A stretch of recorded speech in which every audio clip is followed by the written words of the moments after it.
نورانی بستی کے کچے مکانوں میں رہنے والا احمد ایک غریب مزدور تھا۔ وہ روزانہ اینٹیں ڈھوتے، پسینہ بہاتے اور تھکن سمیٹتے ہوئے رات کو گھر لوٹتا۔ اس کی بیٹی نور ہمیشہ دروازے پر انتظار کرتی اور ہنستے ہوئے کہتی، ابو آج کیا سیکھ کر آئے ہیں؟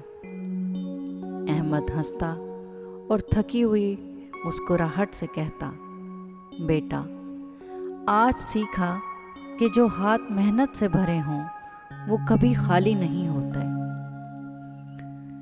یکم مئی آیا تو شہر میں بڑا جشن منایا گیا۔ تمام بینک، اسکولز اور بڑے بڑے ادارے بند کر دیے گئے۔ بڑے بڑے افسران، کاروباری حضرات اور سیاستدان تقاریر کر رہے تھے، لیکن احمد اور اس جیسے ہزاروں مزدور کہیں پس منظر میں گم تھے۔ نور نے ابو کا ہاتھ تھاما اور کہا، چلیں ابو، آج ہم خود اپنا جشن منائیں گے۔ نور نے گلی کے بچوں کو اکٹھا کیا۔ سب نے اپنے اپنے ابو یا اماں کے کاموں کی تصاویر بنائیں۔ کوئی کسی کو اینٹیں ڈھوتے دکھاتا، کوئی کھیتوں میں کام کرتے ہوئے، کوئی فیکٹری میں کام کرتے ہوئے۔ سب بچوں نے گلی میں ایک چھوٹا سا میلہ سجایا جس کا نام رکھا محنت کا میلہ۔ گلی بھر گئی لوگوں کے کہکہوں سے، تالیاں بجانے لگے سب بچے، اور چھوٹے چھوٹے انعام محنت کشوں کو دیے گئے۔